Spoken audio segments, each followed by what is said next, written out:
Bonjour à tous.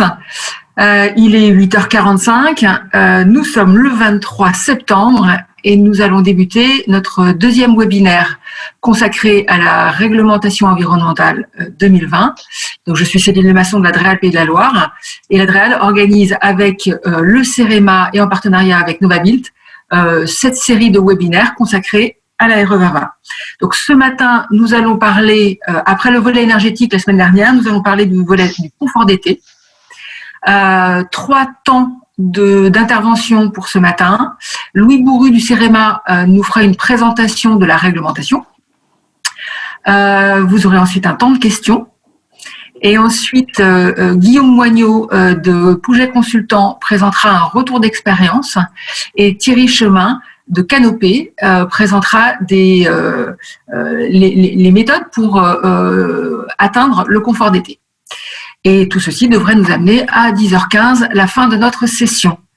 Donc, je passe tout de suite la parole à Louis pour qu'il puisse partager son écran et faire cette présentation de la réglementation sur le volet confort d'été.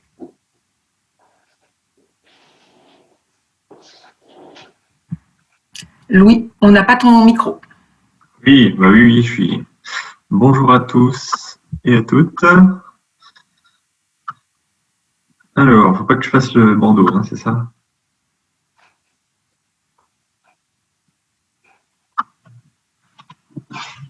Voilà. Donc, Louis Bourru du CEREMA, c'est un établissement public au service du ministère de la Transition écologique, des collectivités, des entreprises.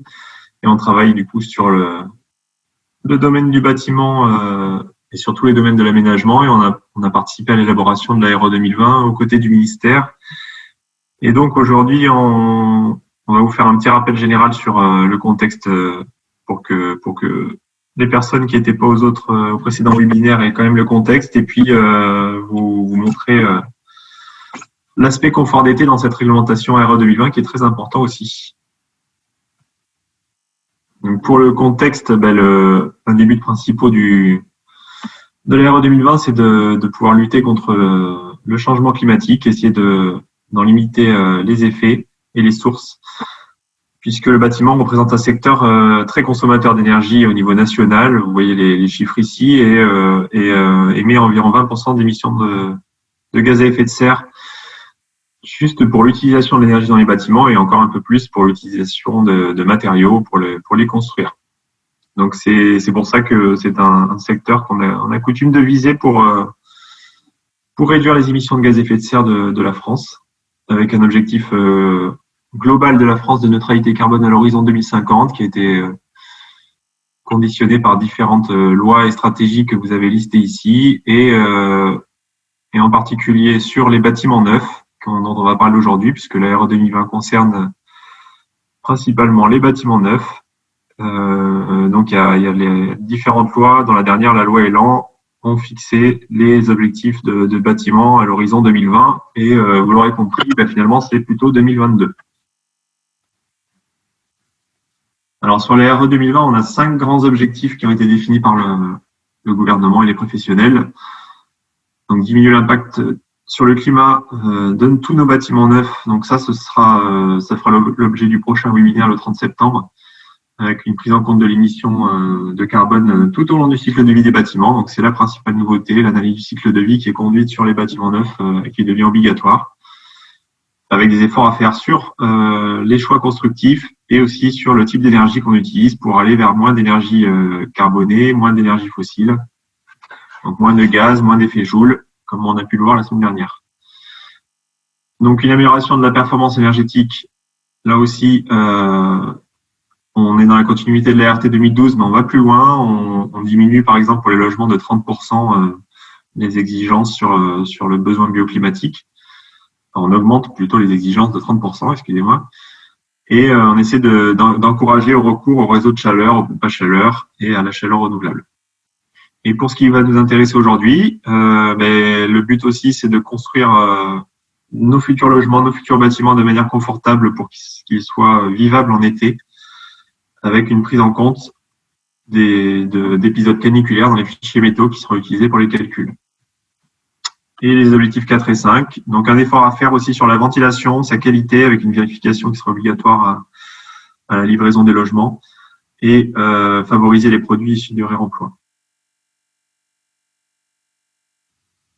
Alors, pour resituer le calendrier, pour ceux qui n'étaient pas là la semaine dernière non plus, donc vous aurez les diapos de toute façon disponibles sur le site de l'Adréal, et on vous met quand même les grandes dates. Alors, il faut retenir que pour les bâtiments de coût de neuf, pour les logements d'abord, l'ARE 2020 s'appliquera pour les permis déposés, les demandes de permis déposées après le 1er janvier 2022.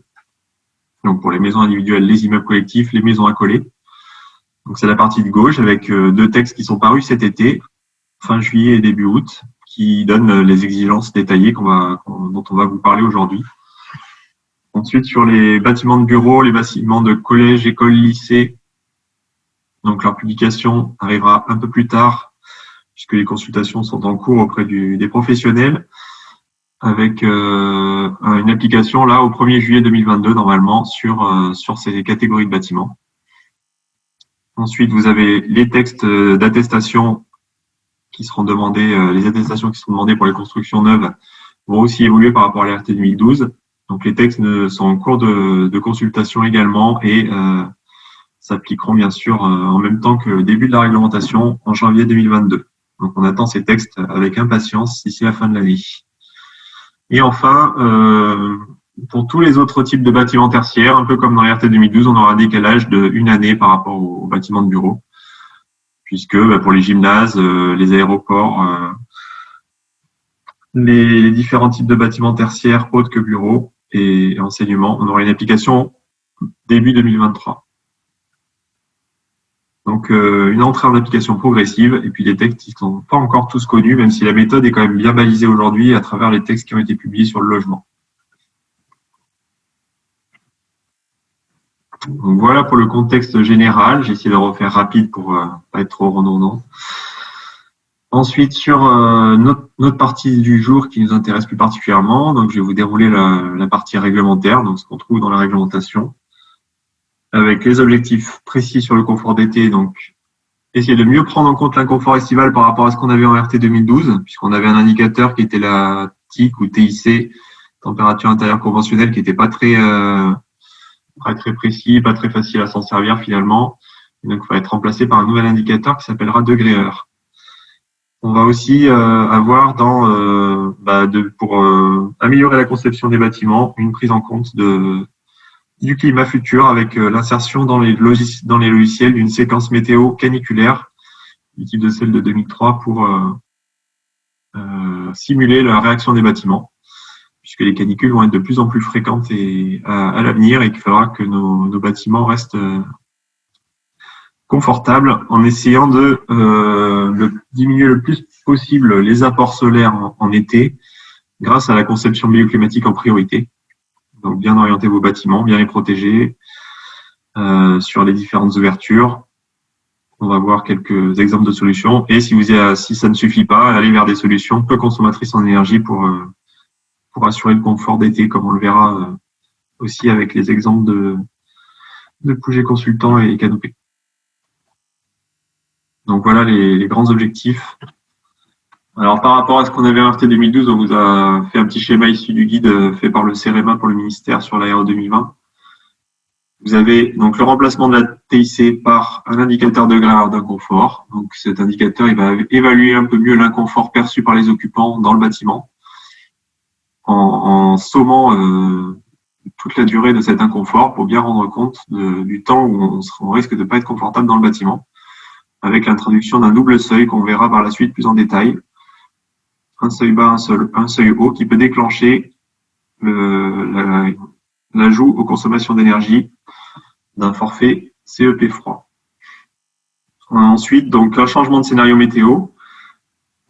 Donc, pour toutes les simulations de confort d'été, on va avoir une séquence caniculaire installée sur les mois de juillet et août pour calculer justement le nombre d'heures d'inconfort qu'on aura dans le bâtiment. Donc ça, c'est fait automatiquement dans le logiciel et ça a été prédéfini par les groupes de travail. Les autres nouveautés dont on a parlé un peu la semaine dernière, c'est aussi la prise en compte systématique du calcul d'un baby au froid qu'on n'avait pas en RT 2012, qui était calculé que pour les bâtiments climatisés en RT 2012, mais cette fois, pour tous les bâtiments, on calcule un BBO froid et on regarde si le BBO global est réglementaire. Ça, c'est aussi pour inciter à réduire les besoins en froid des bâtiments lors des simulations d'été. Donc, il y a la possibilité de simuler de nouveaux systèmes de rafraîchissement qu'on n'avait pas forcément avant, comme un peu mieux les brasseurs d'air, par exemple.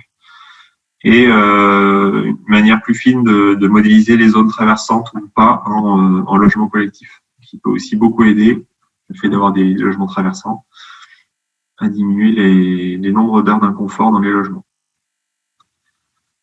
Donc, c'est que deux items, mais c'est quand même une révolution, on va dire, sur l'aspect confort d'été. Donc, il va y avoir des changements. On ne sait pas encore comment les bâtiments vont réagir quand ils vont être simulés. Enfin, on commence à le savoir, vous allez le voir juste après. Avec cet indicateur de degré d'inconfort qui devrait un peu plus aider la conception de bâtiments confortables ou vivables en été. Donc, pour calculer ces degrés heure, ça s'exprime donc en degrés Celsius par heure. Et on regarde à chaque heure de l'année si on a une température opérative dans le bâtiment, enfin dans chaque groupe du bâtiment, c'est-à-dire une température ressentie qui est est-ce qu'elle est supérieure ou inférieure à la température de confort définie dans la réglementation.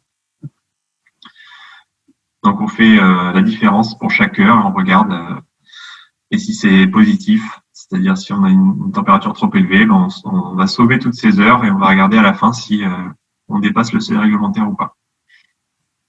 Donc la température de base, donc c'est une température moyenne entre les parois et l'air, donc la température opérative, ça s'appelle. Et la température de confort, le seuil de confort qu'on considère dans la RE 2020, il est de 26 degrés la nuit et il oscille entre 26 et 28 degrés le jour, puisque c'est une température qui va prendre en compte un peu, enfin complètement même, la température des jours précédents pour voir s'il a fait très chaud le jour précédent, mais on estime qu'on va supporter plus de 26 degrés. Donc on peut aller jusqu'à 28 éventuellement, selon certains cas. Et si il a fait une température pas trop élevée les jours précédents, mais on reste à 26 comme température de confort le jour, c'est notre référence pour regarder si on est confortable ou pas. Donc c'est comme cet indicateur de degré heure, c'est comme si on avait un compteur qui regarde à chaque heure de l'année de combien on dépasse la température de confort. Bon, principalement en mi-saison ou en été. Alors pour vous donner un exemple, mes collègues ont fait ce schéma que vous retrouverez également dans le guide RE 2020 avec donc les températures ressenties, donc la température opérative en noir qui est ressentie dans le groupe du bâtiment. Et en rouge, vous avez une température de limite de confort qui est définie par la réglementation, qui est, vous pouvez le voir sur la gauche, de 26 degrés pendant la période de nuit et qui monte jusqu'à 27 puisque sûrement les jours précédents de cette simulation, on avait des températures assez élevées qui font qu'on a finalement le jour une température de limite de confort un peu plus élevée de 27 degrés. Et donc, on va regarder à chaque fois quand est-ce que la courbe noire de température dans le bâtiment va dépasser la température limite de confort. Donc ici, il fait 27 degrés 4 dans le logement à 15 heures et on dépasse de 0,4 degrés. Donc, on va compter ça pour les degrés heure d'inconfort. Alors, la période de jour pour dire quand est-ce qu'on considère 26 degrés, quand est-ce qu'on considère une température de confort de jour, donc c'est de 6 heures à 22 heures par convention. Et la période de nuit, donc c'est après 22 heures jusqu'à 6 heures du matin. Donc tous ces petits dépassements, on va les sommer pour obtenir les degrés heure. Par contre, on va regarder que la période d'occupation, qui est définie aussi dans la réglementation. Donc pour les logements, ça sera après 18 heures et jusqu'à 9 heures le matin. Et donc, sur cette période d'occupation, c'est les petits histogrammes que vous avez qui montrent les différences. Donc, les degrés heure de dépassement qu'on a eu à chaque heure où ça a été inconfortable. Donc, 2,3, 2,5. On somme tout ça et on obtient pour cette journée type enfin cet exemple, 16,5 degrés heure de dépassement. Donc on va faire ça pour chaque journée d'été ou demi-saison et on obtient un chiffre de cumul annuel des degrés heure par le logiciel. Et donc à quoi va nous servir cette valeur? Et bien, cette valeur, elle va nous servir à regarder par rapport à un seuil haut, déjà le seuil que vous avez en rouge. On va regarder si les degrés heure obtenus sur l'année dépassent le seuil maximal haut, votre bâtiment est non réglementaire et vous devez en reprendre la conception pour voir s'il peut être amélioré, sinon il ne passera pas le seuil réglementaire. Et ensuite, vous avez un seuil bas qui est fixé à 350 degrés heure. Donc, si ce seuil bas, si vous êtes en dessous, c'est que votre bâtiment il a de grandes chances d'être confortable et on ne va pas vous mettre de forfait de consommation de frein.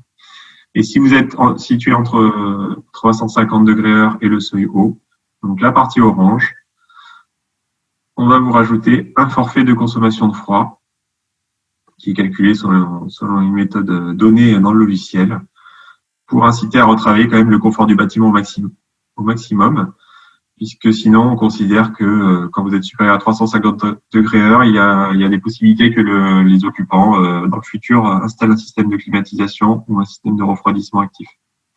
Donc on met ce forfait-là pour prendre en compte cette possibilité. Alors là, je vous ai parlé du seuil bas qui est à 350 degrés heure parce que c'est une valeur fixe. En revanche, le seuil haut en rouge, vous allez voir sur la diapo d'après, lui, il est variable en fonction des catégories de bâtiments et des zones dans lesquelles on se situe. Donc, si on prend l'exemple des maisons individuelles, donc là, on parle du seuil haut. Si on est au-dessus de ce seuil haut, on n'est pas réglementaire. Alors, la plupart des bâtiments sont en catégorie 1. Donc, c'est une catégorie qui va regarder si on a des contraintes extérieures qui nous empêchent de rafraîchir facilement le bâtiment en ouvrant les fenêtres.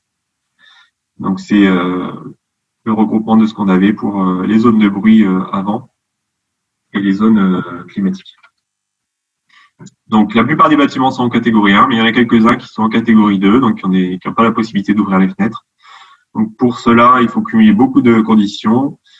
C'est être en bâtiment climatisé, un logement en zone de bruit assez élevée, donc BR2 ou BR3 comme vous aviez en RT 2012, plus des bâtiments qui se situent sur le pourtour méditerranéen ou l'arrière-pays méditerranéen, donc les zones H2D ou H3, et une altitude entre 0 et 400 mètres. Donc ça fait beaucoup de conditions, mais quand vous êtes dans ce cas-là, vous avez droit à un seuil un peu plus haut, puisque c'est très difficile dans ces zones-là, avec ces contraintes sinon d'être réglementaire. Donc un seuil à 1850 pour cette catégorie-là.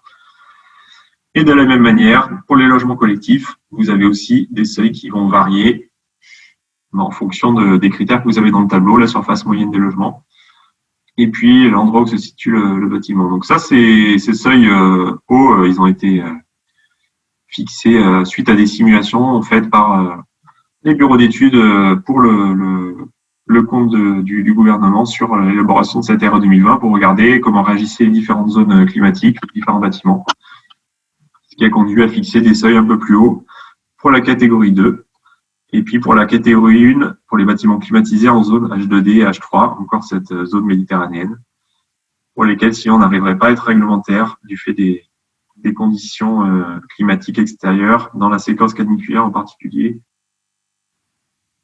on était dans ce qui nous attend. Donc voilà, retenez bien que le seuil bas, il est toujours à 350 et le seuil haut, il est souvent à 1250 pour la plupart des bâtiments, mais il peut être un peu plus élevé pour la zone méditerranéenne. Et donc, là, on a des idées un peu de degrés heure. Alors, je ne vous ai pas indiqué que 350 degrés heure sur l'année, donc le seuil bas, ça représentait à peu près 10 jours avec plus de degrés en permanence dans le bâtiment, plus de degrés de dépassement par rapport à la température de confort. Donc, c'est un peu plus si on a quelque chose de discontinu dans la journée. Et puis, le seuil haut, c'est plutôt Pour 350, il vous faut 10 jours. Pour 1250, il vous faut environ 4 fois plus ou 3 à 4 fois plus. Donc, c'est quand même des longues séquences caniculaires. Alors, les leviers de réduction, ils vont être abordés après. Bon, il y a eu quelques simulations faites par les groupes de travail qui ont conduit à élaborer les seuils. Bon, je détaille pas trop puisque Thierry Chemin va en parler tout à l'heure, mais bon, on a un gain d'intérêt maintenant pour les brasseurs d'air dans la RE 2020 qui peuvent être pris en compte. Les puits canadiens ou méditerranéens, comme vous voulez les appeler, qui sont aussi un bon moyen. Bien sûr, les protections solaires à adapter en fonction des logements. Donc, ici, vous avez les gains en degrés qui ont été constatés en jaune par rapport à une situation standard qui est le bâton de gauche à 683 degrés. Et l'autre levier très important, à voir selon les situations, c'est de concevoir des logements traversants.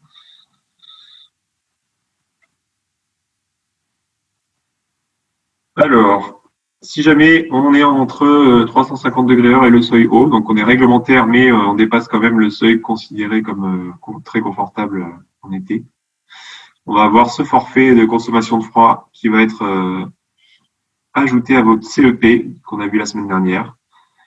Et donc, vous avez simulé ici, selon l'équation qu'il y a dans le logiciel RE 2020, pour pour une maison individuelle en zone H2B, donc la zone de Nantes en bleu, vous pouvez avoir un forfait qui peut aller de 0 kWh par mètre carré qui est rajouté jusqu'à 10 kWh d'énergie primaire par mètre carré. Et pour la zone H3, qui est la zone méditerranéenne, on peut aller jusqu'à 12. Donc ça ne sera pas à négliger dans votre conception. On a un vrai impact de l'amélioration du confort d'été sur le résultat des consommations également. Donc voilà pour la partie confort d'été. Si vous cherchez plus d'informations, on vous rappelle, donc il y a un site internet qui est en train d'être enrichi de jour en jour. Donc le site qui remplace le site RT-bâtiment, vous avez la nouvelle adresse ici, donc c'est RT-RE-bâtiment. Et vous trouverez là tous les textes réglementaires au fur et à mesure qui vont paraître. Et puis aussi, vous avez une rubrique sur tous les dispositifs d'accompagnement. Ensuite, pour ce qui est de production CEREMA, donc il y a un petit guide. Tout ça, c'est disponible sur le site du CEREMA. Un guide sur la construction à faible impact carbone, donc pour destination des élus, des décideurs, un peu en version simplifiée et didactique. Une fiche récapitulative de la RE 2020, une fiche qu'on appelle fiche de décryptage en une dizaine de pages, et un guide plus conséquent qui a été fait pour le ministère donc par mes collègues du CEREMA et qui décrit en détail pour chaque indicateur et chaque point comment c'est pris en compte dans la RE 2020. Et sur la formation, donc nous on organise des formations sur inscription individuelle ou dans les organismes. Donc, sur inscription, vous avez des formations qui sont prévues près de Lyon le 21 octobre et à Nantes le 30 novembre. Et puis, c'est la formation de sensibilisation et puis un perfectionnement sur les logiciels à Lille en janvier 2022. Vous aurez sous peu, je vous invite à vous y inscrire, un MOOC bâtiment durable qui va commencer, donc mis en œuvre par l'ADEME et le CSTB. Donc là, vous pouvez vous inscrire gratuitement sur la plateforme MOOC-bâtiment durable. Donc, inscrivez-vous vite parce que ça commence le 28 septembre, c'est-à-dire dans quelques jours. Et puis l'ADEME déploie aussi des formations à travers des organismes de formation. Voilà, donc n'hésitez pas à aller voir sur le site RT-bâtiment, trouver toutes ces infos. Merci à tous. Merci beaucoup, Louis. Oui, le MOOC RE 2020 du CSTB est déjà effectivement, il est en ligne et vous pouvez vous inscrire. Les inscriptions sont ouvertes. Donc pour les questions que vous auriez sur ce volet réglementaire du confort d'été, je vous invite à poser vos questions dans le petit module Q et A qui est en bas de votre écran. Pour l'instant, nous avons deux questions. Une première question, 350 degrés CH, c'est un cumul à l'année? Oui, c'est ça, en fait, c'est tout à fait. On va regarder le dépassement de cette température de confort à l'année, oui. Deuxième question, les pénalités sur le froid sont sur le BBio ou le CEP? Et le CEP? Alors, il y a deux types de calculs. Pour le BBio, on va regarder comment réagit votre bâtiment et on on va calculer un besoin de froid qui va être rajouté au besoin d'éclairage et au besoin de chauffage. Donc, il n'y a pas de pénalité particulière de forfait. Et donc, le forfait dont j'ai parlé, là, c'est uniquement sur le CEP. Et il est ajouté si vous êtes supérieur aux 350 degrés là. Donc, c'est bien sur le CEP, oui. Et bon, il y a quand même un calcul aussi de bébio-froid qui est fait. Comment sont pris en compte les brasseurs d'air? Alors, les brasseurs d'air, peut-être que les collègues vont apporter des précisions, mais en gros, c'est un ventilateur qu'on installe au plafond. Hein. Et par contre, il ne couvre qu'une partie du local. Peut-être que ça sera précisé après. Donc, je ne sais plus les valeurs exactes, mais il faut aussi dimensionner le brasseur et en mettre le nombre suffisant aussi selon la taille des locaux. Et après, pourquoi ça augmente le confort, enfin, ça réduit l'inconfort, parce que on considère la température ressentie dans le groupe à l'intérieur du bâtiment. Et donc, quand on a de l'air en mouvement, on a un sentiment de confort, d'inconfort un peu moindre que sans avoir ce brassage d'air qui rafraîchit la peau. Une question pragmatique. La formation CEREMA sur Nantes est-elle payante? Ah oui, là c'est version aujourd'hui webinaire gratuit. Et donc celle sur Nantes, c'est une formation ouverte à tous, sur inscription payante. Ouais. Je ne sais plus le prix. Regarde sur le site du CEREMA. C'est une formation qui sera donnée sur le site du CEREMA à la Manne? Oui, c'est ça. D'accord. Donc sur l'île de Nantes, pour ceux qui ne connaîtraient pas, côté conseil régional. Ouais, puis s'il y a des services de l'État qui nous écoutent, il y a une formation pour les services de l'État au CVRH de Nantes prévue en novembre. Voilà, mais qui est une formation pour effectivement pour les services de l'État. 3 autres questions. Les ordres d'inoccupation théoriques tiennent-elles compte du type de bâtiment? Exemple, les résidences seniors sont occupées en permanence et certaines résidences universitaires sont fermées en juillet et août. Oui, alors on a des scénarios d'occupation différents selon les catégories. Alors après, moi je ne sais plus dans quoi on classe les résidences seniors, si c'est dans les logements, peut-être que nos collègues savent. Auquel cas, parce qu'après les scénarios autres tertiaires, on va les avoir en fin d'année prochaine. Ils ont été travaillés par mes collègues aussi. Donc oui, c'est adapté. Bon, après, bien sûr, on ne prend pas en compte le fait que c'était pas pris en compte que les gens télétravaillent chez eux. Donc, on reste bien pour la plupart des logements sur un scénario d'occupation à partir de 18h jusqu'à 8h le matin. 8 ou 9h. Autre question, pourquoi la conception des logements n'a pas été représentée dans le graphique de la page exemple de levier? Pas quantifiable? Ah, si, ça se... Dans les leviers, oui. C'est parce que c'était plus regardé à travers le Bébio, en fait. Donc, sur le graphique, je pense il a été voulu plus de tester des solutions actives qui demandent de l'énergie pour voir ce que ça donnait. Mais vous avez raison, le levier conception du logement, conception du climatique, comment on distribue les logements, comment on les oriente. Oui, la distribution intérieure des pièces en fonction de l'orientation aussi, les protections, ça c'est le premier réflexe à avoir avant de mettre des systèmes de rafraîchissement actifs. Une dernière question, les VMCDF en mode bypass la nuit, l'été, seront-ils comptabilisés dans le calcul des H? Vous avez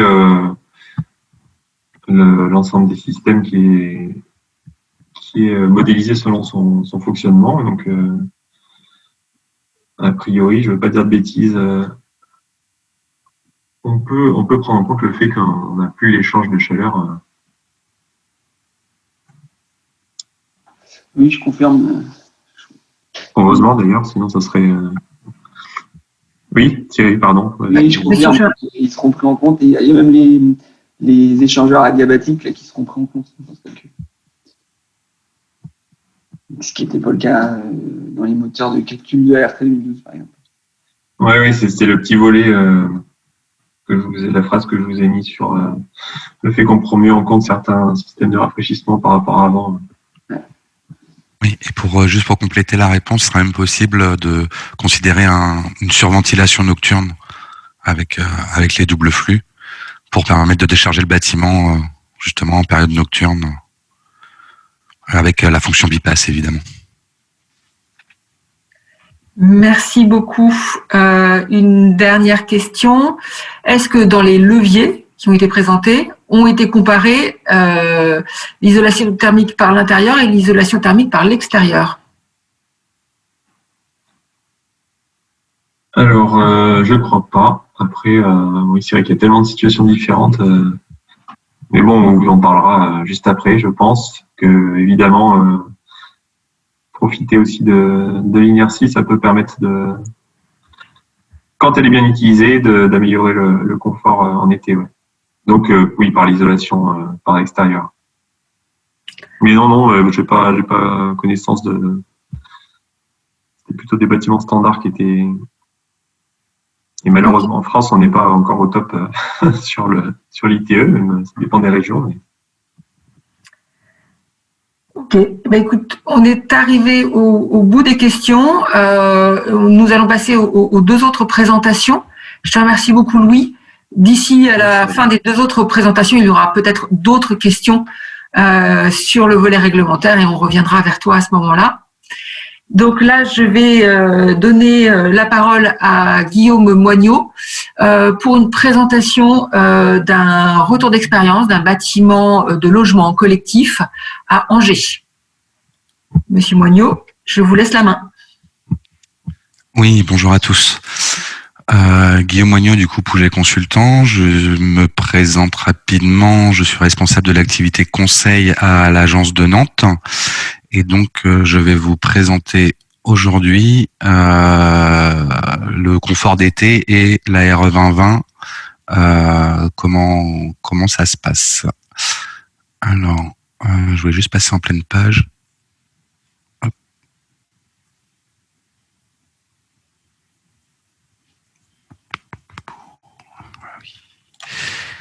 Tac.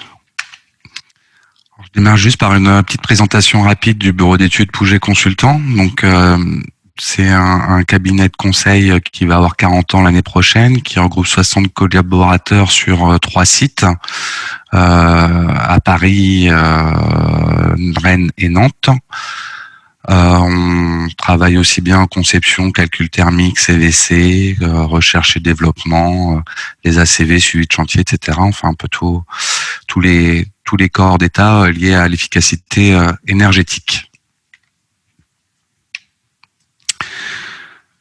Du coup, nous avons choisi de retenir un projet qui est en cours de conception chez nous, situé dans ZAC des Capucins à Angers dans le 49, avec les architectes Guinet-Potin et le maître d'ouvrage Quartus. C'est un bâtiment de logement qui regroupe 54 appartements, dont le PC a été déposé en juillet 2021 et qui a un objectif de performance E+, C-, E2 en énergie et C2 en carbone. Le principe constructif, c'est une construction mixte avec une structure intérieure en béton et un remplissage des façades avec en mur ossature bois.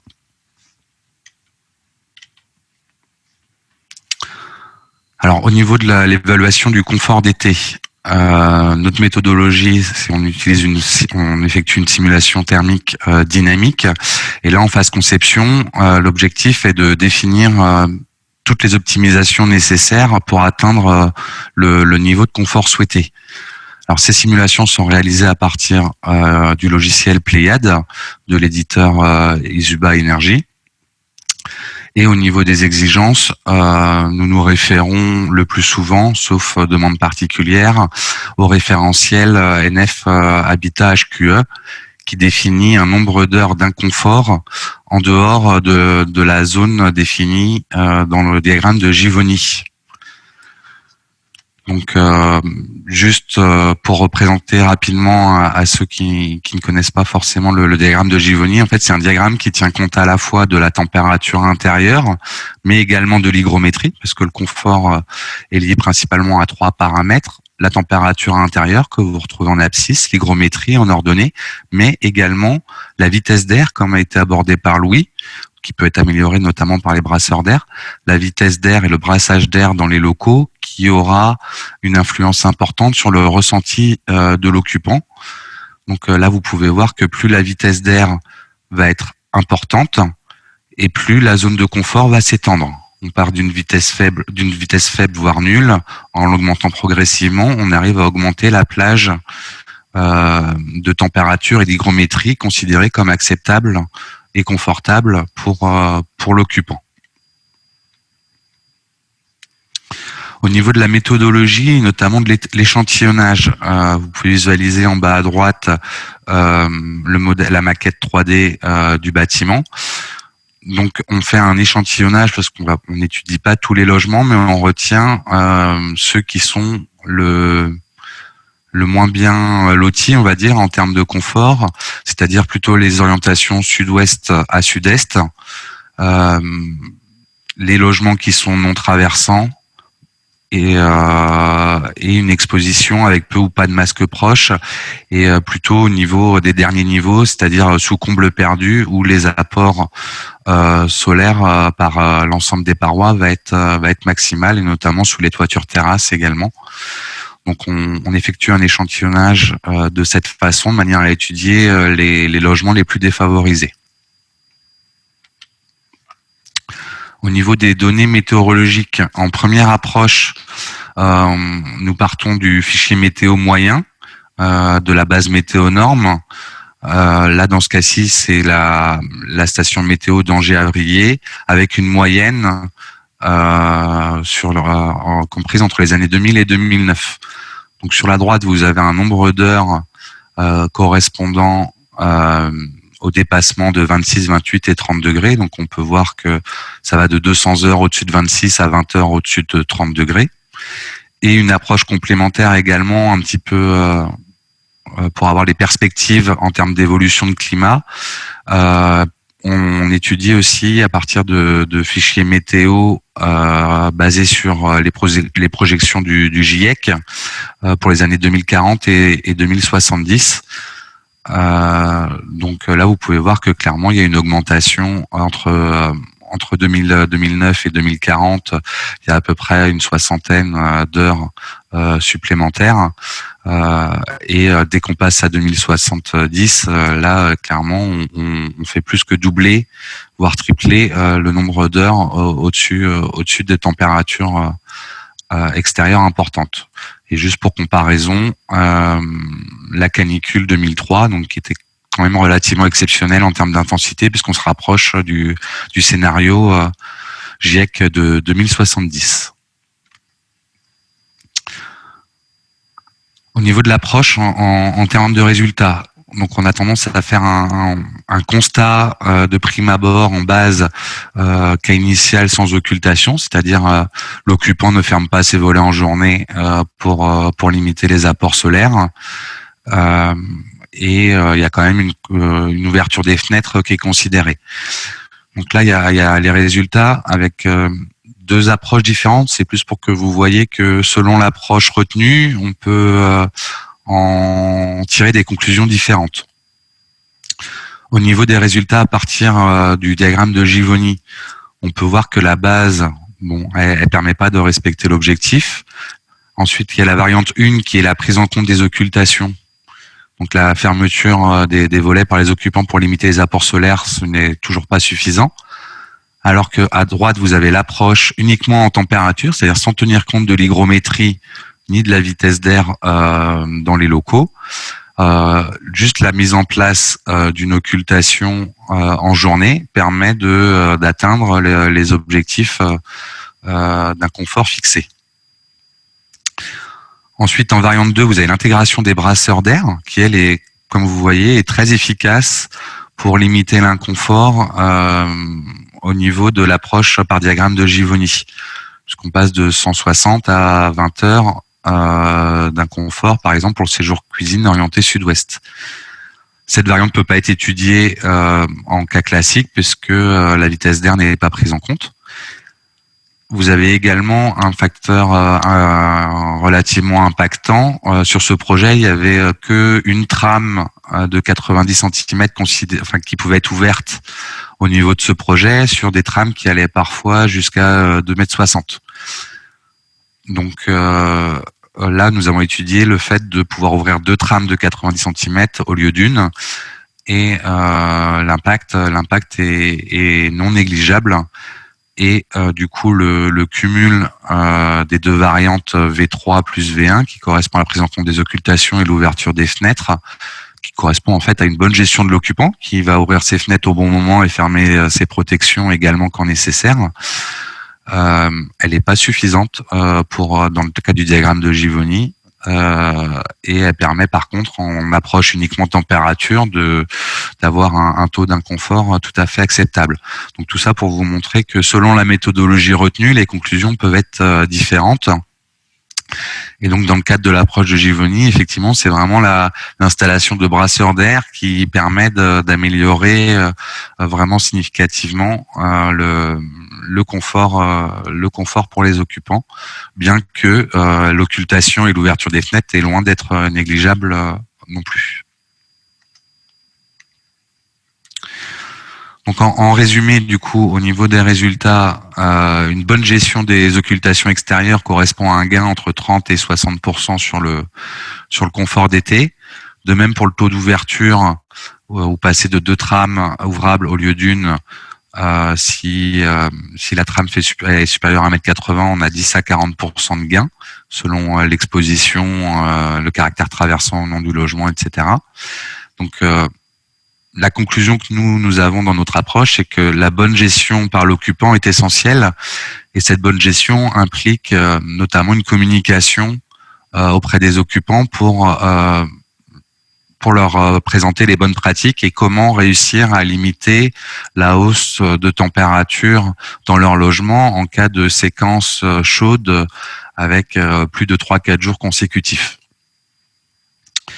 Et également, comme nous avons pu le voir, l'intégration de brasseurs d'air est très efficace pour réduire la température ressentie et le taux d'inconfort.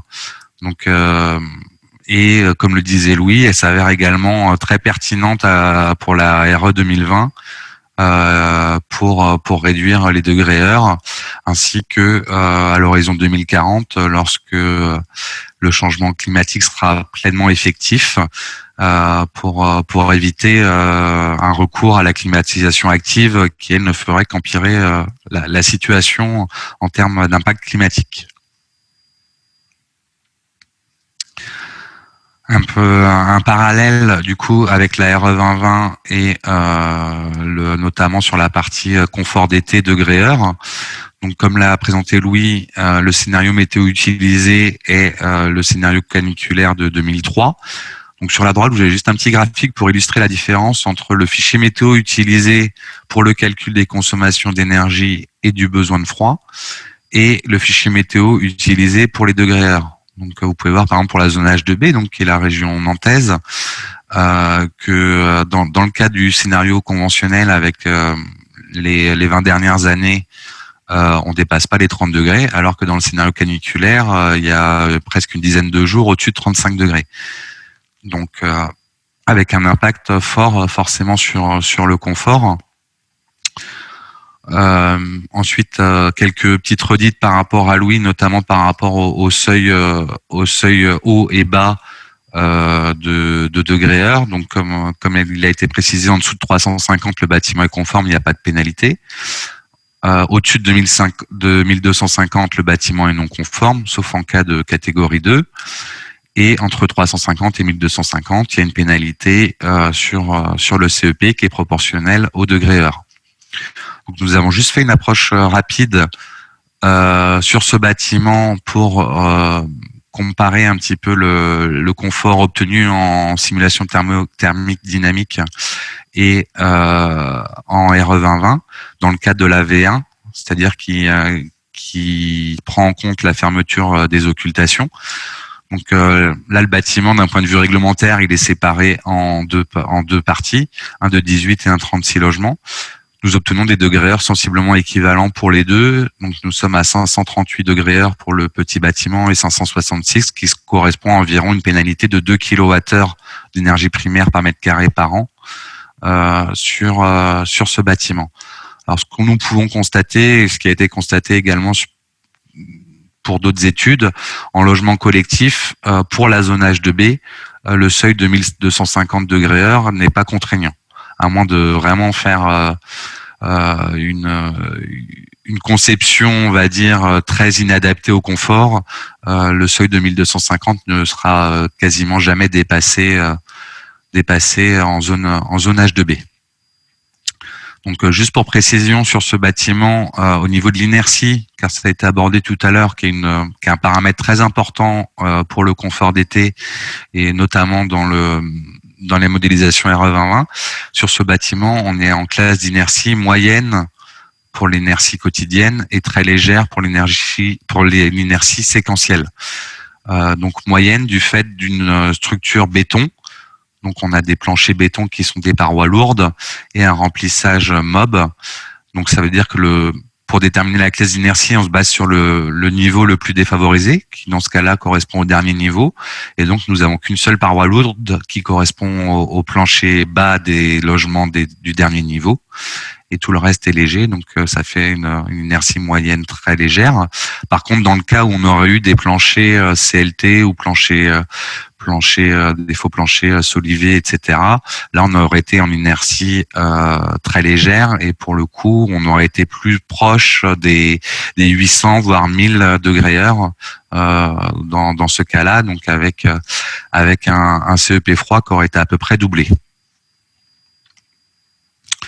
Donc en conclusion, comme on a pu le voir, la RE 2020, c'est un outil qui, à notre sens, est réglementaire, qui donne des valeurs conventionnelles, qui a pour objectif de limiter le confort, mais pas forcément de l'optimiser dans le sens d'une STD. Donc pour nous, la simulation thermique dynamique,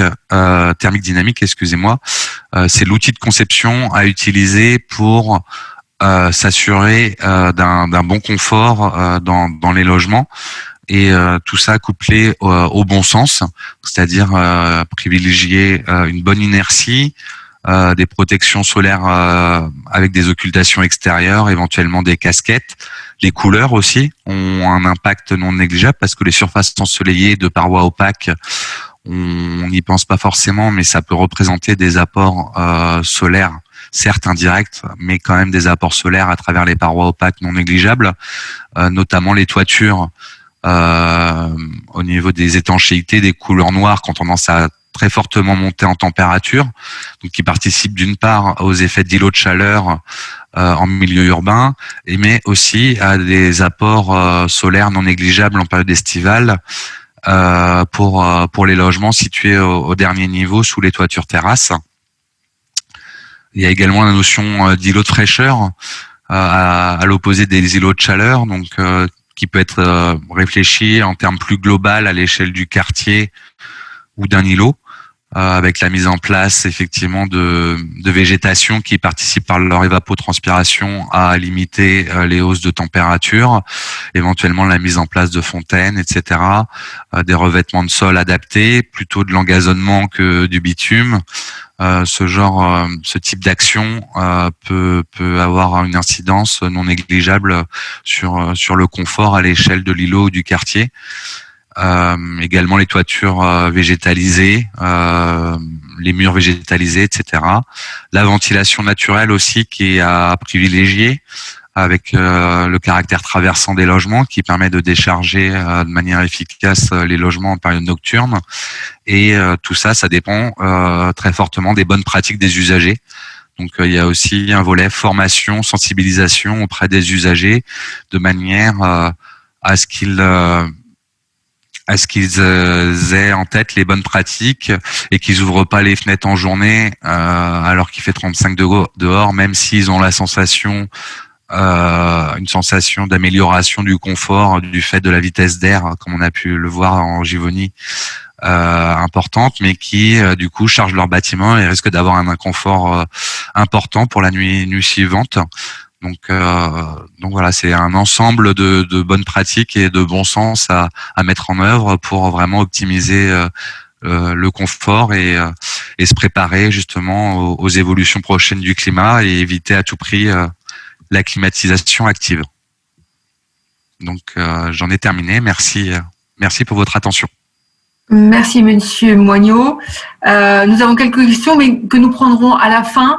Et nous allons tout de suite laisser la parole à Thierry Chemin de Canopé, qui va nous présenter des solutions techniques pour atteindre les objectifs de confort d'été. Donc, Monsieur Moignot, si vous pouvez retirer votre diaporama. Et... Oui. Voilà, super. Merci. Bonjour à tous. Merci à l'Adréal d'une part déjà de nous permettre ce temps d'échange sur ces nouvelles problématiques. Donc je me présente, Thierry Chemin du bureau d'études de Canopé, bureau d'études thermique, fluide et environnement basé sur Rennes. On travaille surtout dans le Grand Ouest, notamment la région Bretagne, mais bon, qui sont à peu près les mêmes problématiques, on va dire, en termes de confort d'été que la région Pays de Loire. Donc ma présentation, elle va plutôt s'orienter sur la conception et les solutions techniques qui peuvent exister pour répondre à un confort des logements. Donc c'est plutôt orienter les bons réflexes de conception. Et donc contrairement à ce qu'a pu dire le CEREMA et Louis, on n'a pas encore nous testé le moteur RE2020, donc on ne pourra pas quantifier exactement ces solutions techniques, le quantifier sur les DH.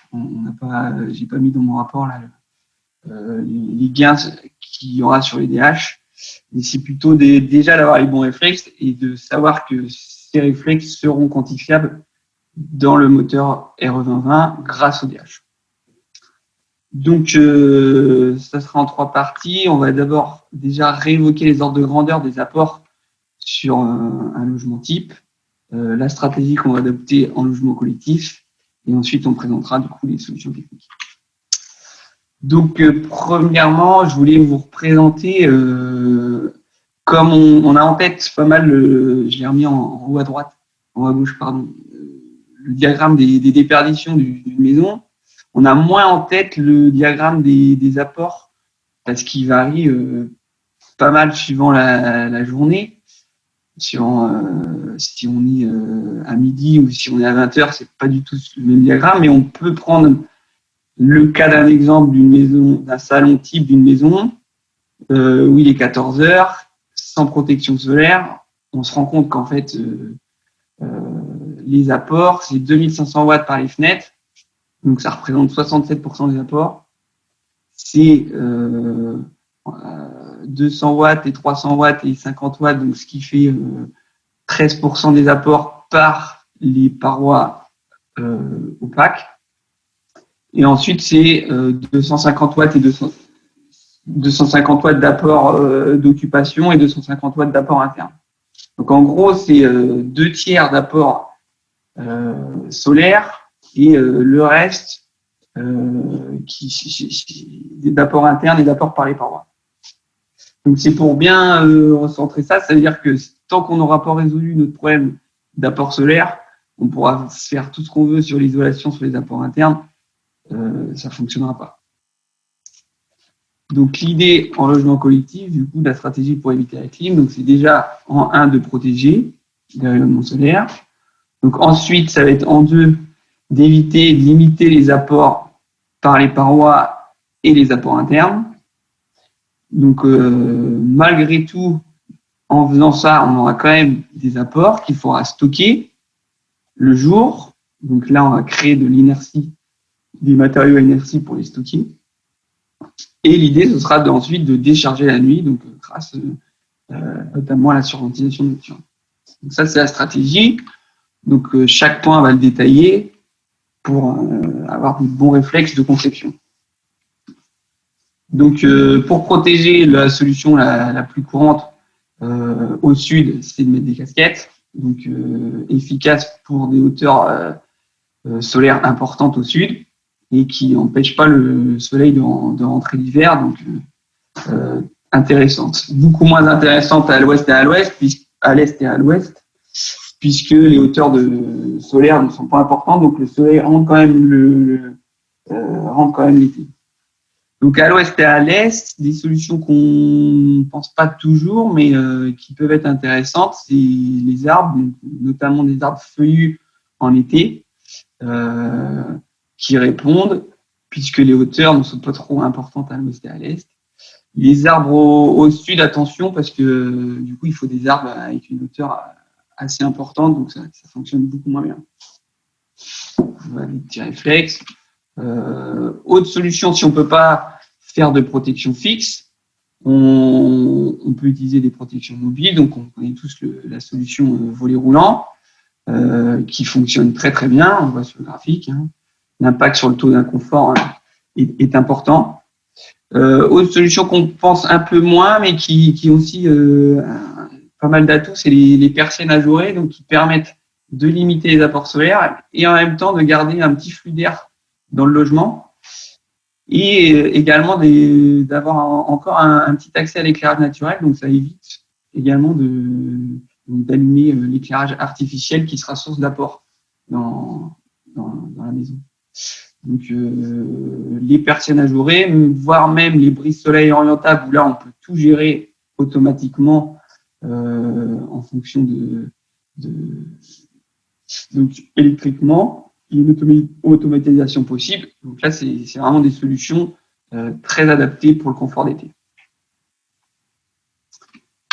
Donc une fois qu'on a protégé, on va essayer déjà ensuite de limiter les apports internes. Donc en logement, ça va être de limiter les équipements et d'installer des équipements performants, donc notamment l'éclairage. Donc on va partir sur de l'éclairage LED. Donc ça c'est assez classique. On va essayer de limiter les apports internes. Ça va être plutôt de dire que ça on va pas trop pouvoir jouer là-dessus, mais par contre les petites typologies où il y a des forts apports internes au mètre carré, donc par exemple des T2 où on vit à 2 dans 40 mètres carrés, ça va être plutôt de les privilégier sur des zones moins exposées. Parce que déjà, elles vont être défavorables en termes d'apport interne. Si en plus on en rajoute des apports solaires, le taux d'inconfort peut augmenter. Donc ça peut être des réflexes. Et ensuite, attention aux solutions collectives de production d'eau chaude sanitaire qui peuvent constituer également des apports internes importants. Donc, c'est des solutions qu'on va sûrement de plus en plus retrouver de par les évolutions de la RE 2020 sur les productions de chaleur. Et donc, attention à ces solutions-là où il faut bien isoler les réseaux et, parce que ça peut, on a quantifié, ça peut être 50 watts par logement d'apport interne comme ça qui arrive. Donc, une fois qu'on a Alors, une autre façon de limiter les apports, c'est donc on l'a évoqué, utiliser des couleurs de façade claires donc en façade, mais également en toiture. Il y a des solutions qui existent là, de peinture sur les étanchéités des toitures, notamment je crois que c'est Cool Roof qui fait ça, qui permettent de limiter les apports. Autre solution, ça peut être aussi d'utiliser des matériaux à haute densité, des isolants à haute densité qui permettent de déphaser l'apport. Alors, ça ne va pas le limiter, mais ça va le déphaser par rapport à l'apport solaire. Donc, on n'aura pas les deux pics en même temps. C'est-à-dire que on n'aura pas les apports solaires et les apports par les parois en même temps. Et du coup, ça va baisser la température intérieure. Et donc, ça permet un gain également. Attention quand même, le gain, il n'est pas non plus. Si on n'a pas traité nos apports solaires, le gain n'est pas significatif parce qu'en gros, le déphasage, on le traite que sur les murs et sur la toiture. Donc, on voit que c'est 250 watts. Donc, en fait, c'est 10% des flux sur une maison à 14 heures au mois d'août, quoi. Donc, une fois qu'on a protégé et limité, il y a quand même de la chaleur qui va rentrer, même si on a fait en sorte qu'il y en aura moins. Cette chaleur-là, il va falloir la stocker pour essayer que la température intérieure ne monte pas trop vite. Donc, l'idée, c'est d'ajouter de l'inertie. Ajouter de l'inertie, c'est utiliser des matériaux avec des fortes capacités thermiques. Donc, notamment, on connaît tous le béton, la pierre ou la terre, alors crue ou cuite. C'est des matériaux à bonne inertie. Alors, les bons réflexes sur l'inertie, c'est qu'il faut qu'elle soit toujours accessible. Donc, si on a une dalle béton, mais qu'on met, par exemple, une moquette dessus, ça ne fonctionnera pas. Il ne faut pas de revêtement qui limite les échanges thermiques. Donc, attention à avoir ces réflexes-là. Et ensuite, l'inertie aussi, elle se fait que sur des épaisseurs. Donc, on estime en moyenne à 5 à 10 cm, par exemple, sur le béton. Donc, ça sert à rien d'avoir une paroi un plancher béton qui fait 40 cm et toutes les façades autour qui seraient en bois. Puisque de toute façon, le béton, il va travailler que sur ces 5 à 10 cm. Donc, l'idée, c'est plutôt d'avoir plusieurs parois avec de l'inertie plutôt que d'avoir une seule brosse. Donc, c'est plutôt de travailler aussi sur des cloisons, sur les refends et pourquoi pas sur une ITE plutôt que de se dire je fais qu'une grosse dalle béton. Donc, stocker les solutions efficaces, c'est beaucoup dans les planchers et les refends, ce qu'on avait en tête. Donc, par exemple, un gain de 7% sur le taux d'inconfort. Ce qui est efficace aussi, c'est dans les cloisons en briques. On observe un gain sur l'inconfort de 3%. Alors, par contre, ce qu'on avait peut-être en tête, mais qui est fausse idée, c'est que stocker de l'inertie dans des isolants, ça fonctionnera pas. Donc, les isolants à haute densité, ils sont très bons pour déphaser les apports des parois, mais ils ne servent pas à stocker le ratio en termes de stockage dans une laine de bois ou dans du béton, c'est pas du tout les mêmes ordres de grandeur. Donc, à retenir, les isolants biosourcés type laine de bois, type ouate de cellulose, très bon pour déphaser, mais pas pour stocker. Donc ensuite, j'ai mis ça, c'est pour s'il y a des architectes dans le panel, pour avoir un peu des ratios cibles d'inertie et notamment de parois. On parle en ratio de parois lourdes, donc le ratio de parois lourdes, c'est la surface de parois lourdes sur la surface de parois totale. Donc, un ratio cible pour un stockage efficace de la chaleur, on part en moyenne sur la moitié des parois. Donc, pour rappel, une paroi lourde, c'est soit 7 cm de matériau plein ou 10 cm de matériau creux. Donc, par exemple, si on se dit qu'un bâtiment il est fait avec des planchers et des refends béton, on peut se dire que du coup, là, on a déjà atteint nos 50% de parois lourdes. Ça veut dire que sur un bâtiment comme ça, on pourra travailler en façade légère, sans trop pénaliser thermiquement le bâtiment. Voilà, c'est un peu des cibles qu'il faut viser. Si on est sur des planchers légers, il faudra ramener soit une façade plus lourde, soit des cloisons lourdes. Voilà. Et ensuite, une fois qu'on a stocké, l'idée va être de décharger la nuit. Alors, pas 36 solutions pour décharger. Ça va être l'ouverture des fenêtres la nuit. Donc, pour ça, il faut que l'idée principale, c'est d'avoir des zones traversantes pour que ce soit efficace, cette ouverture de fenêtre. Donc, traversante, c'est au moins 25% des baies qui ne sont pas sur la même surface, sur la même façade. Donc, pour pouvoir créer un flux entre deux façades. Donc, la solution de décharge elle est efficace quand les températures de fin de nuit sont inférieures à 25 degrés pour un delta entre l'intérieur et l'extérieur assez conséquent. Donc ça, c'est dans nos régions souvent le cas. Il y a vraiment que sur des canicules où malheureusement, même avec une surventilation, elle sera pas efficace. Et donc pour avoir des cibles en termes pour quantifier un peu cette surventilation, j'ai mis un petit graphique qui présente le taux d'inconfort en fonction de la surventilation. Donc on voit que 2 volumeurs, c'est pas assez suffisant pour surventiler. La cible elle est plutôt à 4 volumeurs qui représente un gain d'inconfort assez conséquent. Et ensuite, si on augmente, le gain il est plus très important, quoi. Donc une cible c'est de 4 volumeurs, c'est pas mal. Et donc si on n'a pas réussi à faire tout ça, si on n'a pas réussi à protéger, limiter, stocker, décharger, il y a d'autres solutions qui existent. Donc c'est notamment si on n'a pas réussi à faire de logement traversant, c'est les brasseurs d'air qui ont été évoqués.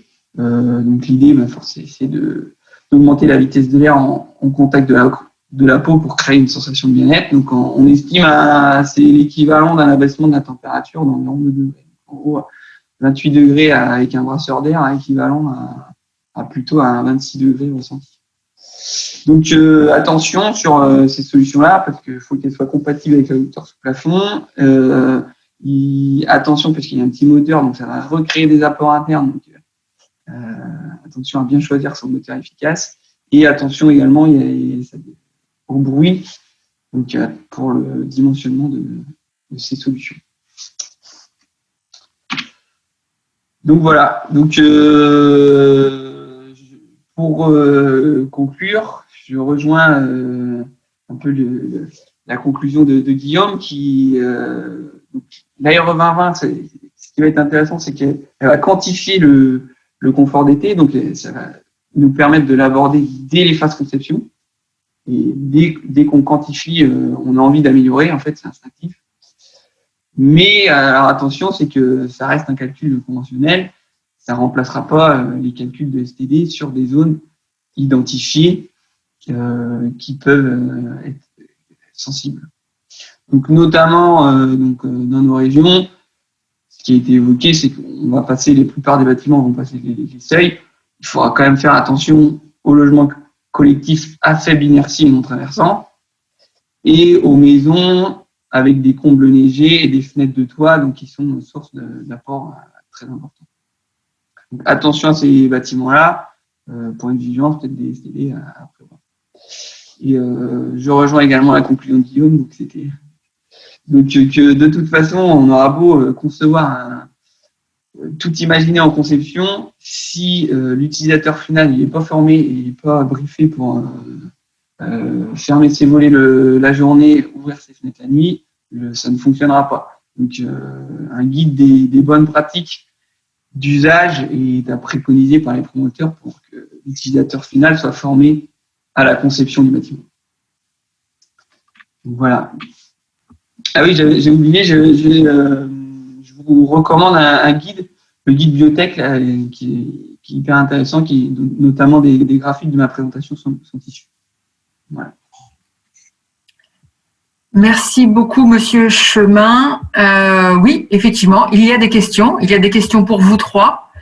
Donc, je vais revenir à Monsieur Moignot. Une question. Alors, il faudra peut-être faire un peu court parce qu'on a que 15-20 minutes de temps. Pouvez-vous décrire précisément les hypothèses de chaque variante, car elles sont souvent arbitraires, non vérifiées sur le terrain et favorables à des résultats positifs. Est-ce que vous pouvez répondre rapidement à cette question des hypothèses qui ne seraient pas forcément vérifiables sur le terrain? Oui, tout à fait. Alors là, en l'occurrence, sur ce projet, les hypothèses de fermeture pour les occultations, c'était 80% hors occupation. Donc c'est pas non plus une fermeture totale, mais quasi, avec avec 20% ouverts, et en occupation, on se limite à 60%, car nous savons très bien que les gens aiment pas trop vivre dans le noir. Donc une fermeture à 60% permet de limiter les apports solaires tout en conservant un apport lumineux, on va dire suffisant, ou du moins supportable pour les occupants. Après, je ne sais pas s'il y avait d'autres cas d'hypothèse qui étaient à préciser. Ah oui, au niveau des brasseurs d'air, donc on a considéré uniquement brasseurs d'air dans les pièces principales, c'est-à-dire salon séjour, et non dans les chambres. Et après, le dimensionnement dépend de la surface de la pièce concernée, mais en gros, ça va dépendre aussi de la sélection du brasseur d'air, mais un brasseur d'air pour 40 à 60 mètres carrés est normalement suffisant. Merci. Peut-être une question pour Louis. Le calcul réglementaire RE 2020 prendra-t-il en compte le diagramme de Givoni? Voilà, une question pointue. Heureusement que j'ai eu le temps de regarder. Je suis pas sûr d'avoir la bonne réponse, hein, mais je vous invite à regarder l'arrêté là qui a été publié en août. Il y a toute la méthode là, 1250 pages, mais bon, je me doute que vous voulez la. Non, je dis enfin bon, un millier de pages. Et pour la réponse. A priori, c'est pris en compte, c'est pas forcément Givoni, donc c'est la NFEN 16798, la norme sur le confort, et c'est plutôt pris en compte pour caler la température de confort adaptatif en fait. Donc c'est pas dans la température opérative que ça va être pris en compte, mais la vitesse d'air elle est bien prise en compte dans le seuil maximal à pas dépasser. Donc il va osciller entre 26 et 28 la journée, d'après ce que j'ai interprété de la méthode. Donc c'est proche de Givoni, je sais pas si c'est exactement pareil, mais dedans il y a la vitesse d'air, il y a la capacité de l'occupant à agir sur ses. Est-ce qu'il a la possibilité d'ouvrir ou pas? C'est aussi pris en compte dans le calcul. J'ai peut-être une question collégiale. Est-ce que les arbres peuvent être pris en compte dans le calcul? C'est-à-dire, est-ce que l'environnement extérieur? Alors, dans le logiciel Pléiade d'Isuba, oui. Alors, pas en termes de rafraîchissement de l'ambiance extérieure par évapotranspiration, mais par contre en termes de masque. Ils peuvent être pris en compte, effectivement, on peut intégrer l'environnement extérieur dans le logiciel. Merci beaucoup. Pour Thierry Chemin, mais peut-être aussi collégial, certaines des solutions en logement collectif sont-elles transposables au logement individuel? Alors de toute façon, l'exposé était valable pour les deux là. Donc, la stratégie est la même en logement collectif ou individuel. Donc oui. Okay. Alors, l'utilisation des couleurs claires est-elle prise en compte dans le calcul DH? Oui, la couleur des parois est prise en compte à travers le facteur solaire des parois opaques et des ponts thermiques d'ailleurs aussi. Il y a aussi les apports par les ponts thermiques qui sont considérés, et elle dépend notamment du U de la paroi, donc du coefficient de transmission thermique, ainsi que de la couleur. Il y a un coefficient d'absorption qui est affilié à un coloris entre clair et noir. Ça va de 0,2 à 1. Merci. Une question pour Thierry Chemin qui, je pense, qui est apparue au moment où vous avez parlé des isolants biosourcés. Et du coup, un participant demande si le stockage dans un mur paille avec enduit terre et finition enduit chaud serait meilleur pour le stockage et pas simplement pour le déphasage. Ah oui, donc là, c'est l'enduit terre qui va faire office de stockage. Donc après, ça va dépendre de l'épaisseur de l'enduit pour vraiment savoir s'il va stocker. Mais oui, là, ça fonctionne mal. Alors, une question collégiale. Pour le moment, on parle de la RE 2020, mais est-ce que dans un futur proche, l'idée serait de se caler sur la taxonomie européenne qui va demander un RE 2020 moins 10%? Voilà, pour répondre, là les seuils là c'est sur l'énergie, hein, cette question un peu de la semaine dernière. Les seuils de l'énergie, ils sont fixés depuis maintenant jusqu'à 2031. Donc pour l'instant, on n'a pas de renforcement. On est exigeant dès 2022. Il n'y a pas de progressivité sur la partie énergie, à part pour IC Énergie. Mais ce qui est annoncé là pour 2022, ça restera valable a priori jusqu'en 2031. Et si des personnes veulent aller plus loin, ce sera plutôt le label RE2020 qui est en réflexion, qui sera à considérer. En complément, l'impact financier visé à RE 2020 moins 10% semble donc jouable, mais cela serait bien d'avoir quelques retours préalables pour s'en assurer. Donc oui, c'est peut-être aussi ce qui va être fait autour du label du label RE 2020 qui est en cours de construction et piloté par le plan bâtiment durable, qui apportera probablement des éléments. Oui, puis on est ravis de voir qu'il y en a qui veulent aller plus loin. Oui, pas de problème. Mais oui, en fait, non, mais pour être complet, vous pouvez retrouver sur Internet, sur le site de bâtiment-énergie carbone, les simulations qui avaient été faites de coûts, qui regardaient en fonction des performances qu'on pouvait demander. C'était au moment de fixer les seuils, quel était le surcoût atteint. Et donc, c'est aussi pour ça que le gouvernement et les professionnels ont décidé de fixer le seuil à cette valeur-là, puisque c'était ce qui était soutenable. Après, vous avez les simulations pour des performances qui vont au-delà, oui, de mémoire. Vous pouvez trouver ça sur les diaporamas des groupes de concertation dans la rubrique « Préparer la RE 2020 ». Ok. On a une question. Les périodes caniculaires seront plus fréquentes, plus longues et plus intenses. La conception bioclimatique, même très poussée, sera-t-elle suffisamment résiliente? Y a-t-il des études poussées qui y répondent? Le guide ICEB, par exemple, n'y répond pas. Oui. Là, je vous invite, je sais pas, à aller voir sur donc il y a un centre de ressources sur l'adaptation au changement climatique, là, le CRAC, je crois que ça s'appelle, qui est copiloté, je crois, par le CEREMA. Je vous invite à aller voir sur ce site. Il y a pas mal d'études recensées sur l'adaptation et puis également sur le site de l'ADEME, je crois, qui investit de plus en plus ce sujet du confort d'été et de la résilience. Donc, bien aller voir les études faites là-dessus. Mais bien sûr, là, on fait déjà un grand pas, on espère, à travers cet indicateur degré-heure et cette séquence caniculaire, mais bon, on n'a pas de certitude pour le futur. Et par rapport à une autre question que j'ai pu lire, j'en profite là, Céline, oui, c'est peut-être pas très clair, il y a peut-être une confusion sur la RE2020, ça reste un calcul réglementaire. Et il est bien sûr toujours conseillé de procéder aussi par simulation thermodynamique, d'adapter vraiment au cas du bâtiment, comme ça a pu être dit par Thierry Guillaume.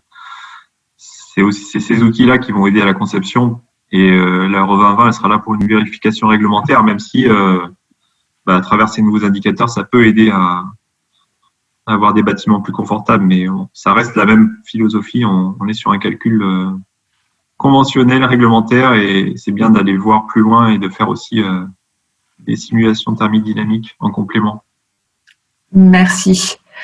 Une question sur l'impact d'une toiture blanche sur ces calculs. Compliqué à estimer sur les DH, mais de toute façon, l'impact de la toiture blanche, on travaille que sur les apports par la toiture, donc qui ne représente déjà pas si on n'a pas de protection solaire, par exemple, c'est pas des apports énormes. Donc l'impact, il sera significatif que sur déjà le logement du dernier niveau. Et estimer le gain, c'est compliqué. Si le bâtiment est déjà très bien protégé, oui, il y aura un gain. Par contre, il faut d'abord travailler les protections, limiter les apports avant de travailler là-dessus.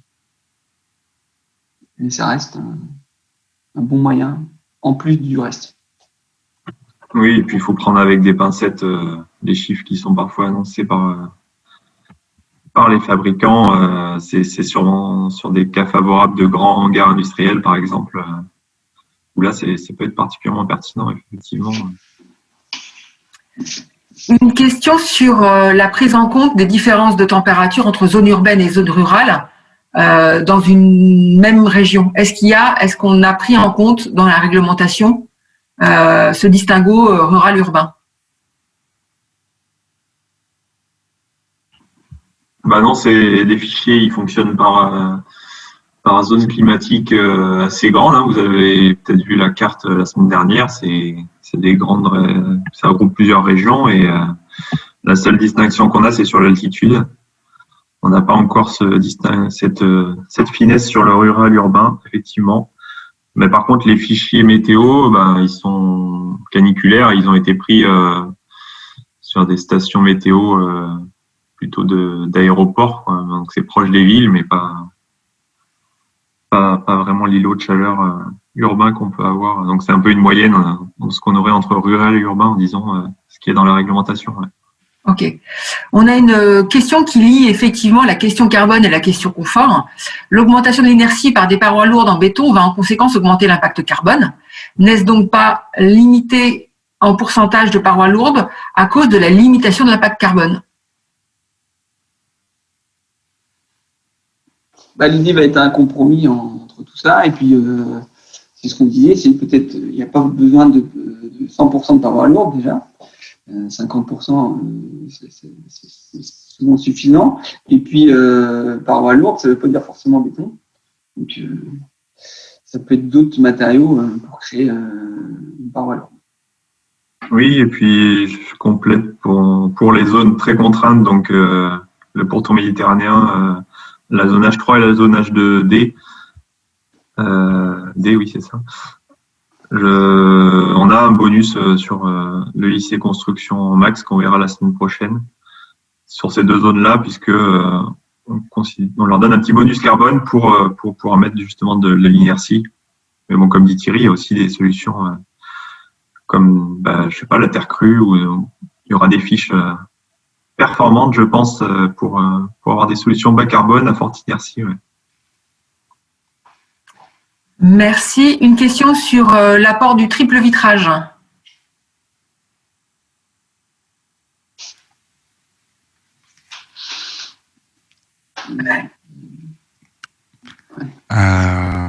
Alors, j'ai fait quelques sensibilités pour ma part en RE 2020 et le triple vitrage a un fort impact sur les besoins de chauffage.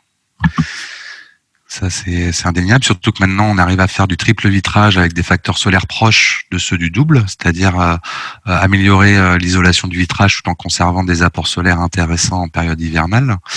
Après, sur la partie confort estivale, l'impact est relativement faible et on va dire négligeable par rapport à une bonne gestion des occultations. Alors, on a une double question sur la rénovation. Est-ce que la RE 2020 est-elle imposée en rénovation? Et si oui, dans combien de temps? Et surtout sur les besoins individuels, est-ce que l'on pourra obtenir un label RE 2020 après avoir réalisé des travaux? Alors, c'est un... Bon, la réponse générale, c'est que c'est principalement pour les bâtiments neufs, la RE 2020. Et il y a quelques lignes dans l'arrêté ou dans le décret, je ne sais plus, qui parlent de rénovation importante. Donc c'est pas défini pour l'instant plus que ça, mais on peut éventuellement être amené à appliquer la RE 2020 dans le cas de rénovation très importante, sachant que la méthode d'ACV par exemple, elle n'est pas encore clairement définie pour ces cas-là. Donc pour l'instant, c'est véritablement pour les bâtiments neufs, cette RE 2020. Et puis on verra à terme quand le gouvernement aura le temps d'y travailler un peu si on peut l'appliquer aux rénovations globales aussi, puisqu'on peut avoir en jeu effectivement des émissions de carbone bien évitées importantes dans les rénovations aussi. Une dernière question. Avez-vous une idée de la plage de coût pour un brasseur d'air en logement?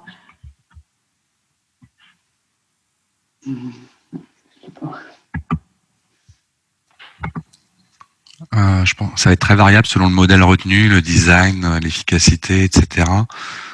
Je pense qu'un bon brasseur d'air, ça peut évoluer entre 400 et 800 euros pièce. Ouais, tout à l'heure, il y avait un surcoût de 13 euros par mètre carré dans les simulations faites par les groupes de concertation, mais bon, c'est une grande moyenne qui ne veut pas dire grand-chose. C'est vrai que c'était une solution, après la conception bioclimatique, c'était une solution parmi les plus économiques. Bon, après, Thierry l'a montré et Guillaume aussi, les protections solaires sont quand même aussi très importantes, quoi.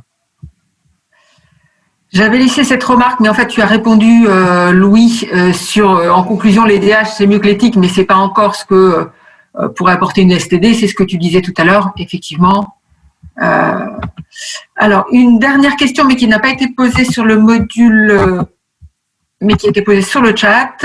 Je la reprends. Est-ce que les plaques de plâtre positionnées devant un refend brique creuse annulent sa capacité d'inertie? Non, pas le plâtre. Il a une bonne. En fait, il faut qu'il y ait une bonne conduction thermique pour que l'échange se fasse avec la brique après. Donc, il faut pas remettre un isolant devant la brique. Mais le plâtre ne va pas annuler sa performance à stocker.